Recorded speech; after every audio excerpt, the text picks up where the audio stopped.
Our next speaker began developing a series of urban acupuncture projects called the Better Block Project. And the idea was to take blighted and vacant blocks from his community and begin transforming them with cafes and flower shops and bookstores and art galleries, outdoor seating and street life, and to do all this over a weekend. And this Better Block Project has gone on to become an international movement occurring everywhere, from Sydney, Australia to Tehran. Welcome to Houston, Jason Roberts.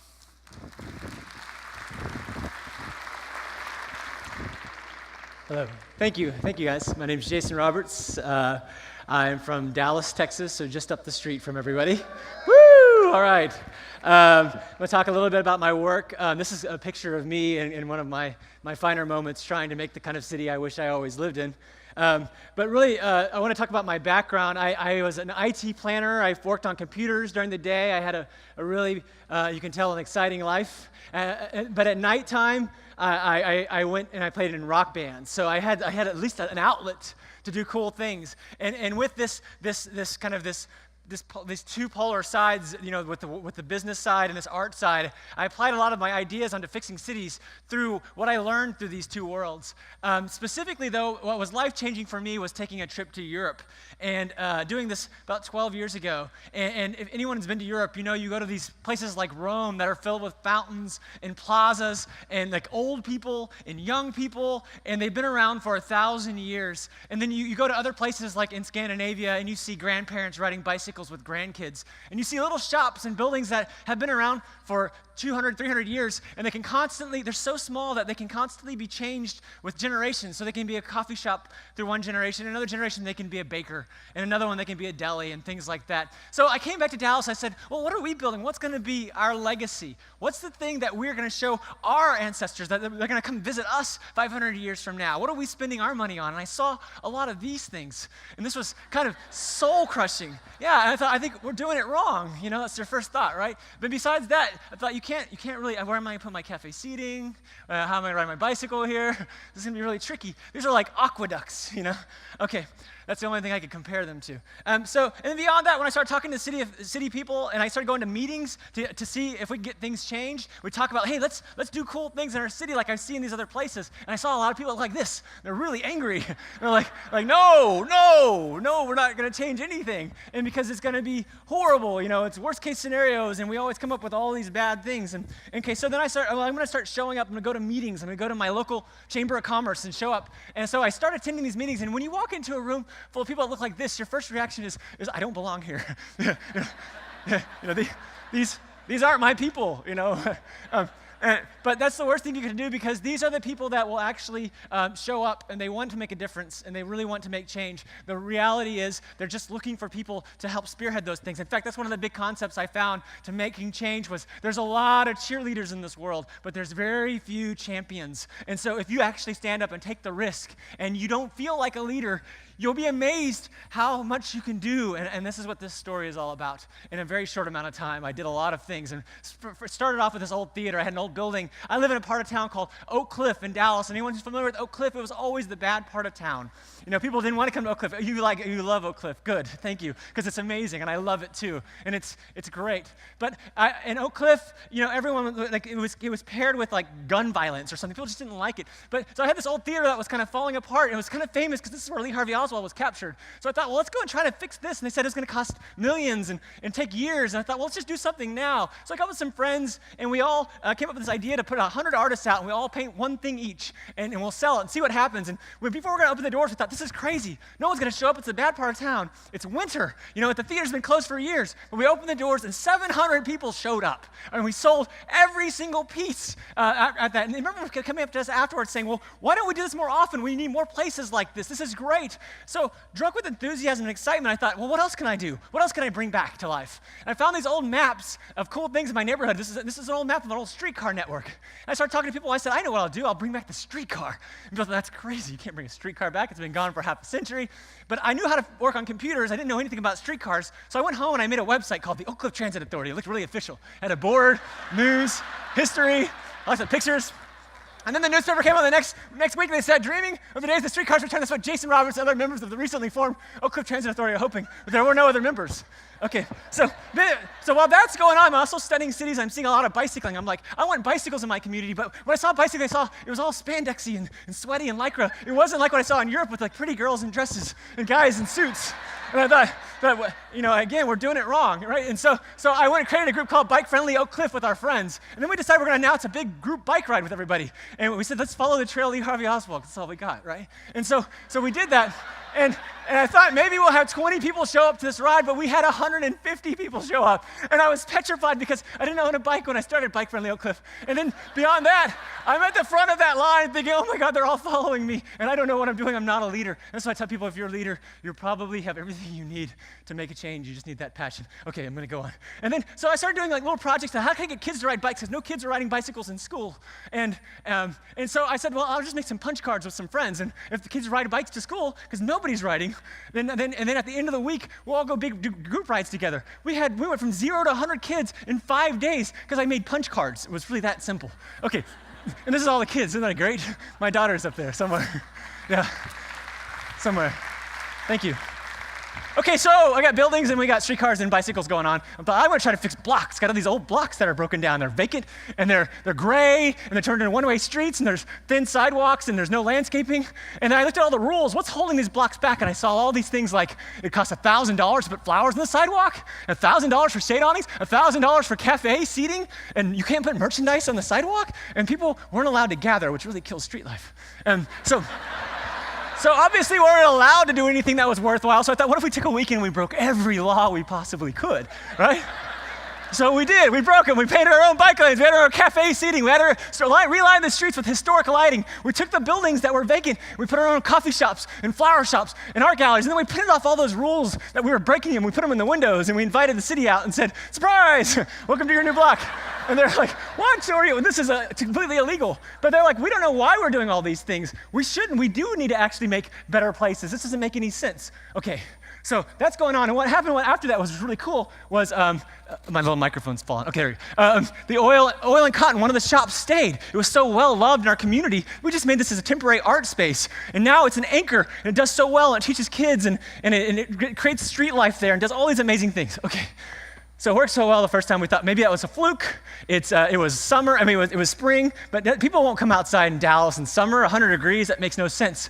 So we took another block of buildings that was gray and cold, and like there was no sidewalks on one side and some sidewalks on another, and there's a pole with nothing on it, and there's just grayness. And just a lot of this is soul crushing, right? Right.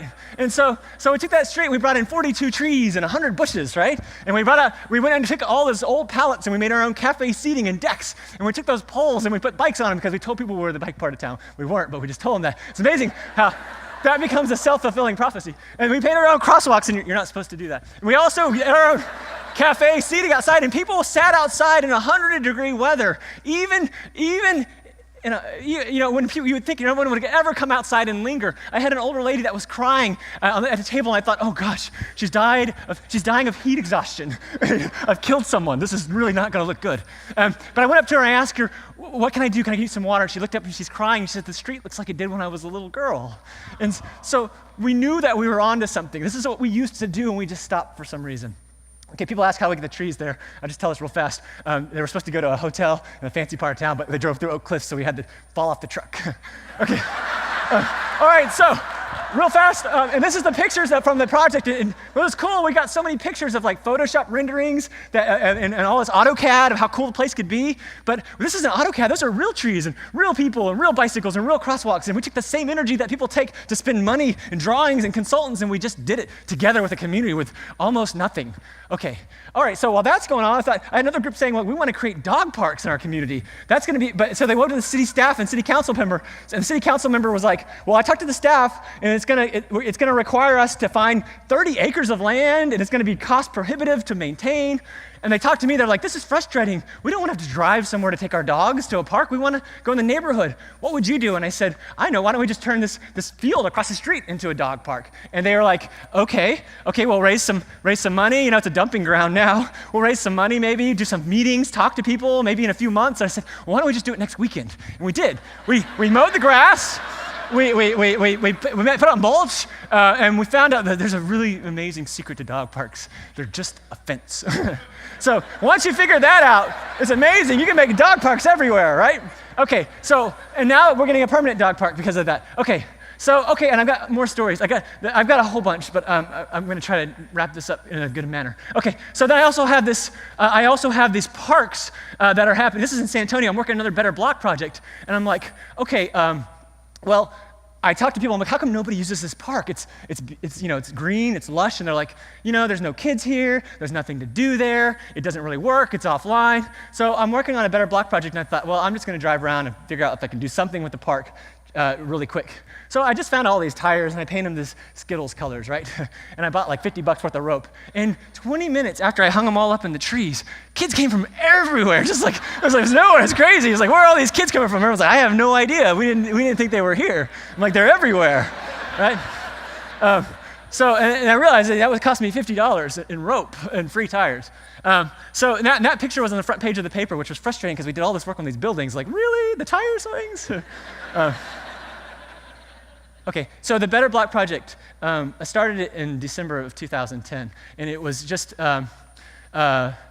it was just something I was trying to fix my block, and it became this national movement. People started saying, we want to fix our blocks, and the blocks started fixing everywhere. And then so we open sourced it, said anybody who wants to do this, they can fix your block, and this is what we do. We don't want to trademark or hold this stuff. Everybody should be fixing these things. And then a year later, it started happening all over the world, and I went to like Tehran, Iran, and they'd come to me, they would ask me questions like, so when you break the law, tell me about that. I'm like, well, I don't know. The stakes are probably a little higher. I might go to jail for a day, but I don't know. Okay.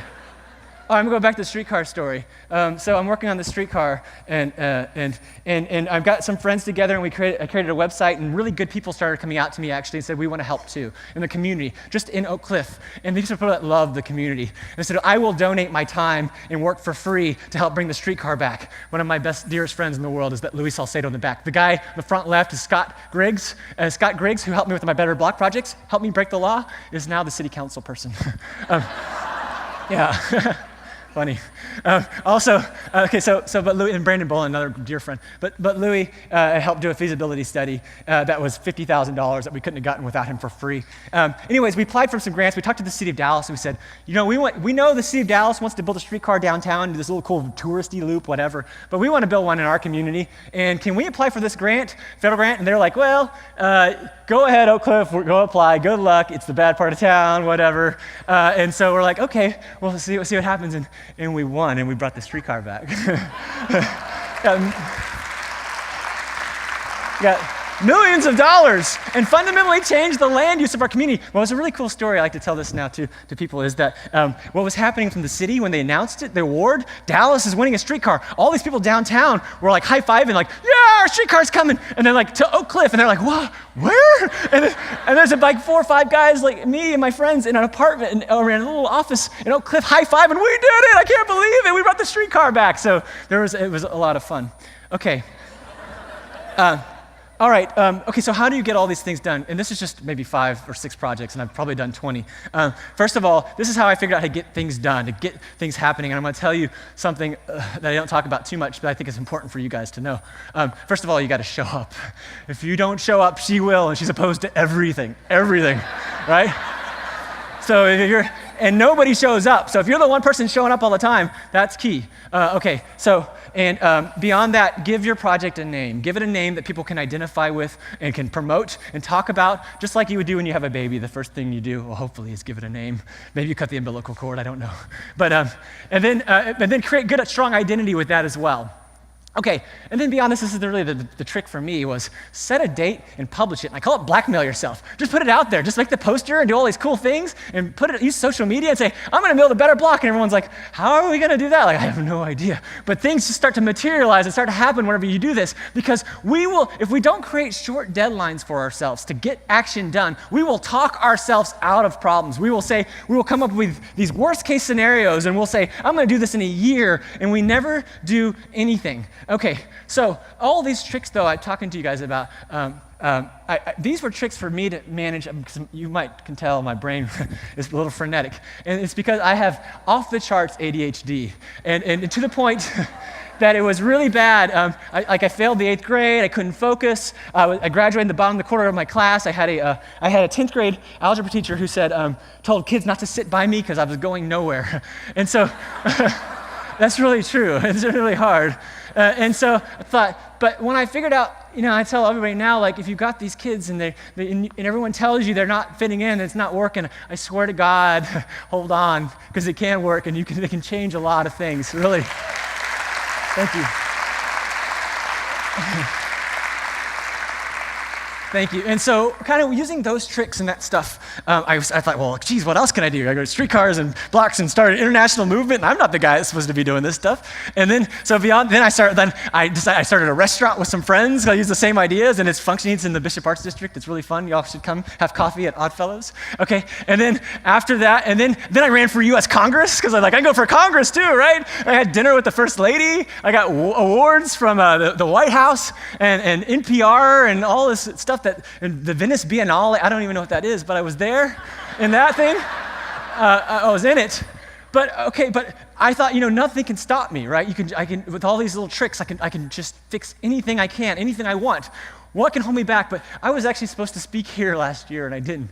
And it's because I was diagnosed with stage 3 cancer, and it completely stopped everything for me. And all that work I'd done, like trying to make a better neighborhood and fix blocks and fix communities and stuff, it really wasn't an urban planning story. It's more kind of a love story. Because I was just loving my community, and when I was on the bathroom floor and sick and thought I wasn't going to make it, and I was gone, everybody in my community rallied around me, and they said, let's build a better Jason. That's it for me. Thanks, guys.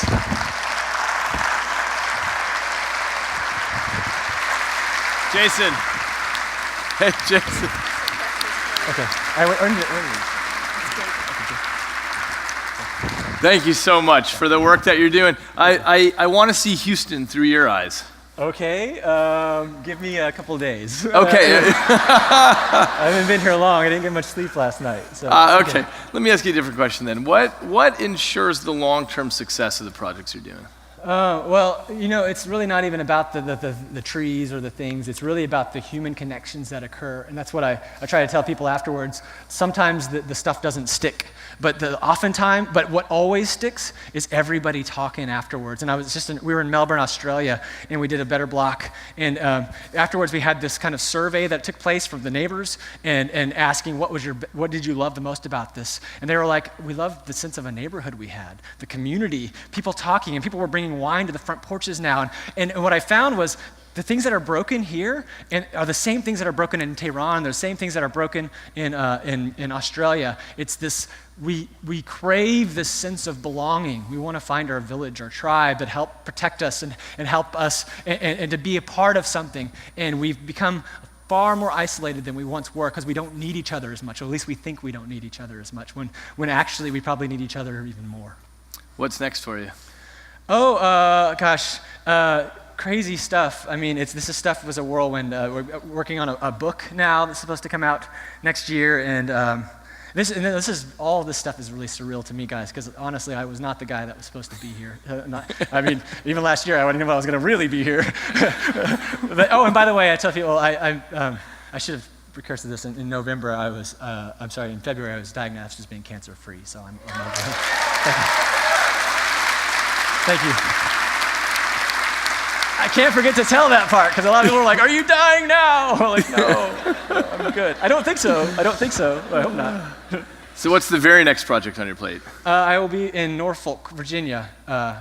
Norfolk, they say. Norfolk, Virginia, in first week in November. Okay. Working on a Better Block. Great. Thanks, Jason, for everything you do. Thank you so much. Thank you. All right.